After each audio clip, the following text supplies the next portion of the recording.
That tees up today's big question. Did the president commit an impeachable offense? Joining me now, back with us, David French, senior writer for the National Review. David, glad you're back with us on a very different topic this hour.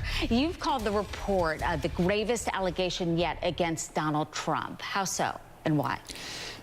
Well, there's a couple of reasons. One, if the report is true, again, we're emphasizing if true, what you're talking about is something that looks an awful lot like the federal crime of suborning perjury. That's a defined federal crime. Now, in addition to that, because impeachment is not a criminal trial, if you're talking about directing someone to lie to Congress, lie to investigators, you're getting very close to and very similar to key articles of impeachment against both Richard Nixon. Nixon resigned before he was impeached, and Bill Clinton, both of whom were accused of inducing or encouraging others to lie under oath. And so this would be something very similar to two previous impeachment controversies. That's why it's very important if it's true.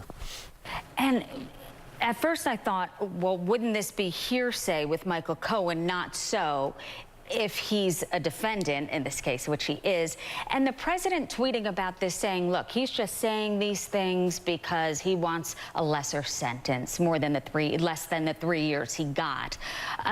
Could this be a he said, or are we talking about impeachment here because it was under oath? Yeah, so both Cohen and Trump have real trouble with the truth. They both lie. Right. So it would be very difficult to pit Cohen's word against Trump's word and have that the foundation of any sort of article of impeachment, certainly any sort of criminal case. But if you have other corroborating evidence, then you can begin to actively discern the truth here. And one thing that's very interesting that a lot of people didn't notice in the most recent in the Michael Cohen sentencing memo that the special counsel's office filed back in December, he noted that Cohen's testimony had been prepared in advance when he lied to Congress and was circulated. So we don't know who it was circulated to, but we do know that he gave prepared false testimony to Congress. So that immediately raised in my mind, who did he circulate the testimony to? And that's one thing that we may well find out, hopefully sooner rather than later, because this debate is just tearing apart our political culture. It really is, and I read your National Review, the article on this.com. It is fascinating what you write. What do you think will happen when Cohen testifies on February 7th? What do you think that will look like?